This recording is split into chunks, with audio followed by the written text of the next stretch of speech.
শোন, তোর জন্য একটা সারপ্রাইজ আছে। কি সারপ্রাইজ? তুই আগে আয়, তুই রাহাতকে পাঠিয়ে দিতেছি, তুই রাহাতের সাথে চলে আয়। তুই কালকে ওই মোড় কাছে যা, মোড়ে নিয়ে আসবি। চল। আমি তো পানি আনতে ভুলে গেছি। চায়ের দোকান আছে নাকি? হ্যাঁ, ওই যে সামনে গিয়ে বামে একটা আছে। তাহলে একটা কাজ করি, চাও খাই, পানিও নিয়ে আসি। চলো। যা অ্যাক্টিং পারো না তুমি। তোমাকে সামনে দেখার পর থেকে তো আমার ভেতরে পুরো ছাড়াবের অবস্থা। মানে সামনে দাঁড়ায় অথচ কি বলবো, হাতে স্পেস করতেছে। শুধু হাত স্পিস করে, মন স্পিস করে না? আচ্ছা, এই যে আমরা প্রেম করতেছি, ড্রাইভার কি বুঝে ফেলছে? আরে বাবা, হাই মা, হাই হাই।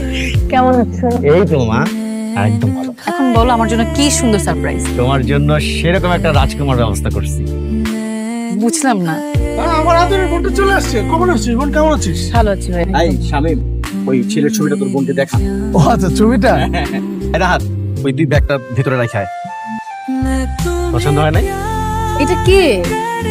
এই সপ্তাহে তোমার বিয়ে এই ছেলের সাথে।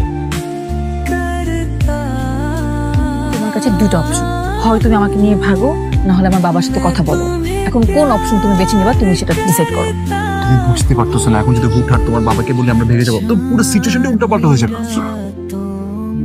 কথায় আমি চেষ্টা করছি একটা ভালো বাবা হওয়ার। তোকে জিজ্ঞেস না করেই আমি আরমানের বাবাকে কথা দিচ্ছি। সব বাবারই তো চায় তার মেয়ের জন্য সেরা ছেলেটা, তাই না? কিন্তু মা, এখন যদি আমি বিয়েটা ভেঙে দেই, তাদের কাছে একটু ছোট হয়ে যাবো। তুই বাবার কাছে কোনো ভাববি না মা। রাহাত, চলো না আমরা পালাই যাই। চলো না প্লিজ, আমরা পালাই যাই। আমি কিন্তু তোদের সব কথা শুনলাম, তখন সব প্ল্যান আমি জানে গেছি। এই জায়গা দাঁড়া, পাইলবি না। আমার মেয়ের দিকে নজর দিস। বাবা, আমি ওকে বিয়ে করতে চাই। চুপ, একদম চুপ। তা নেবো কালাম তুই একটা। তোর বাপ মা মারা যাওয়ার পর আমি তোরে পাইলা রাখছি, তোর আমি দেখা রাখছি। আর তুই আমার মেয়ের দিকে নজর দিস না। চল, তুই এখন আমার বাড়ি থেকে বেরো যাবি, এখন বাড়ি থেকে বেরো যাবি তুই।